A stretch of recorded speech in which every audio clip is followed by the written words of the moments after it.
was just thinking maybe there's like a fun thing. I'll make it up. Try it. Boats. They're on the water sometimes. Sometimes. Except Tuesdays, and today's a Wednesday. Yeah. We're back with more questions off the internet.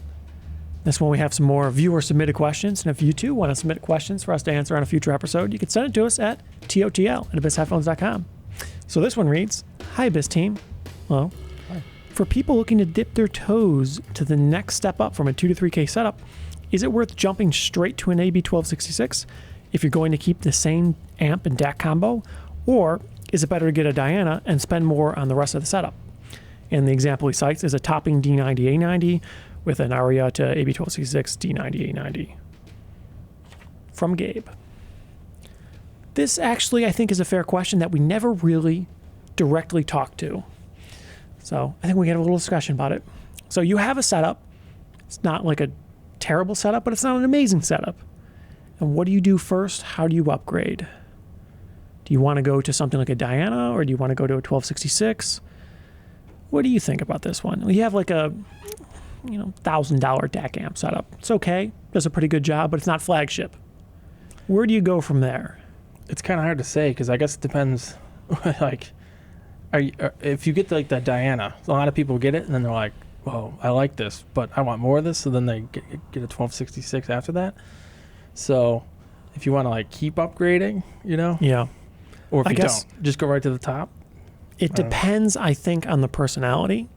Because if you want to be aspirational, get the 1266. You could always upgrade the gear later, but the headphone, it's the flagship, right? So to some people that seems to work, but a lot of people really like the Diana and they don't feel the need to upgrade.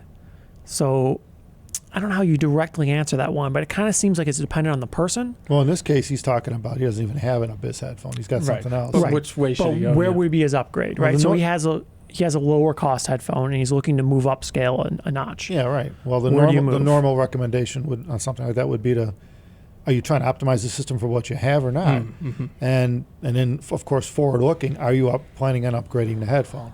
If you're going to upgrade, if you're going to plan on keep that headphone and you're not changing it, then optimize it for that headphone. You're going to choose gear that people say works well with that headphone. Check with the manufacturer, the headphone, what works good. The dealer usually knows if you bought it from a dealer that sells the headphone. So normally you're optimizing for a headphone. Now if you're saying, well, in the future I'm going to get a Diana or a 1266, then obviously you need to be more forward-looking on your electronic choice. Otherwise you're going to be winding up doing this all over again. So it's kind of an open-ended question because it depends on where you are and where you're going. Yeah, but some people kind of like upgrading in the future, right? Some people don't, though. Some people just want to be one and done. And then I would say probably go for the 1266. But even then, a lot of people will be very happy with the Diana, so it is a complicated one to go with. It depends on your usage case, too. Depends on your use case. If you're going to get a baller desktop at some point, what the hell, go for it. But if you're going to go more portable or stay with smaller gear, then, less powerful gear, in other words, then Diana would be a better choice. So it just really depends on budget, too, I guess. Normally you get the 1266 level, you're looking at spending multi-$1,000 for each component, the DAC, the amp, to really get it out, extract out of the headphone what it's capable of. Well, not only that, usually when people start to get to that point, then they keep wanting to get every little bit out of it. It doesn't so just end there.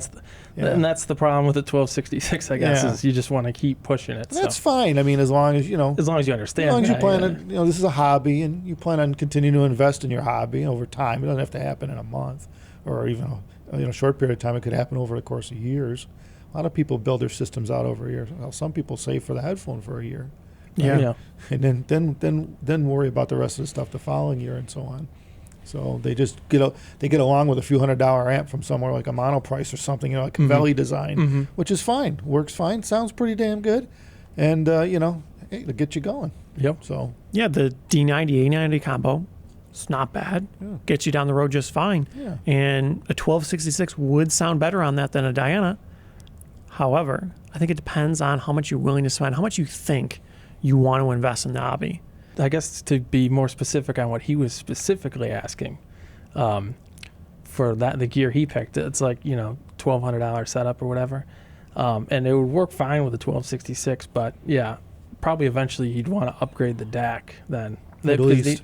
Because the amp will be pretty good, but yeah, on 1266 especially. The source matters. Yeah. Everything matters. I mean, it'll work fine, Yeah. but that would be probably the first place. Yeah, I mean, low-cost DACs are always the weak link, and when you get into this level of resolution, it's not going to cut it. You wind up with a bass shy type personality, and sometimes it winds up a little grainy, tiny, and more digital sounding, a little more annoying at this level, where the better decks, obviously better power supplies, better everything, smoother analog sections. It's going to present music way better. So you got to watch it. But the A90 is pretty good.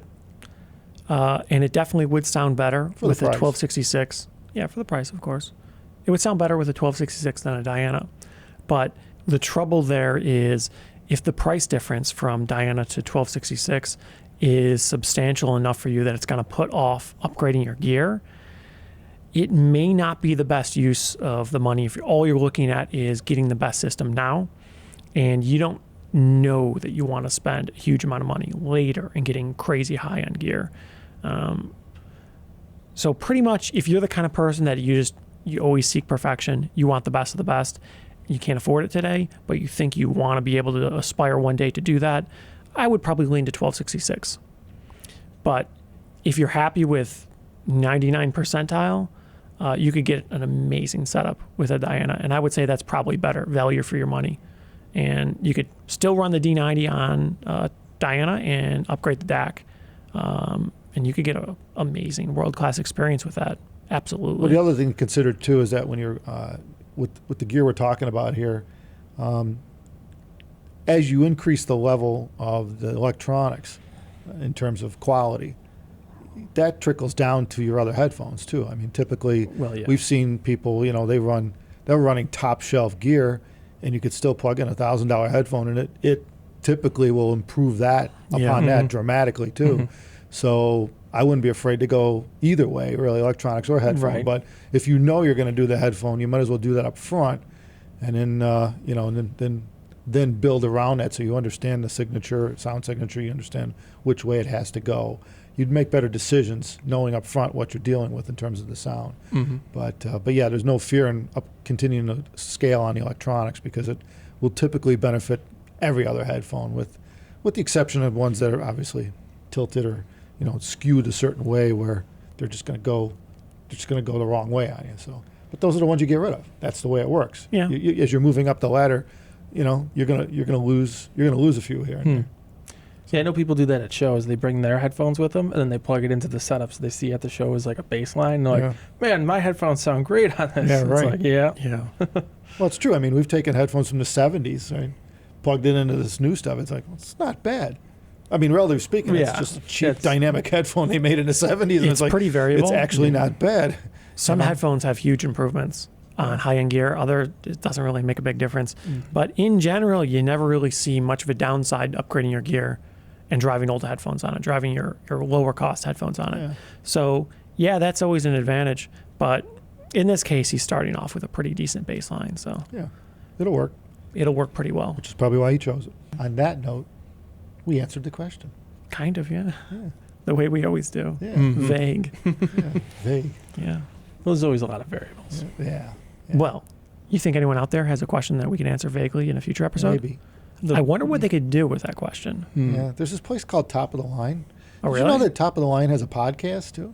Oh, I didn't know that. Wow. Yeah. Thanks Yeah, for available informing on me. most of the whatever the hell you listen The to popular podcasts. podcast streaming You services? just go to Apple, ask Siri. Siri will tell you that? Top of the Line podcast. I wonder Did you if try TuneIn this? will do it. You think Spotify does that too? Probably. Whoa. Yeah. Hey Siri, Amazing. play me Top of the Line podcast. We got to do more of that. Hey Siri. Yeah, people don't like Buy that. me 1,000 printers. People do that sometimes, and everybody's like, A lot of YouTube My videos Apple. are sensitive to this these days, and they're Yeah. cutting that stuff out Yeah. because they know it upsets some people. Yeah. I think it's kind of fun. Yeah, that was kind of funny. Or, of course, if you're not into podcasts and you want to ask us something or send us a question that we could talk about, where do you go? TOTL at abyssheadphones.com. TOTO.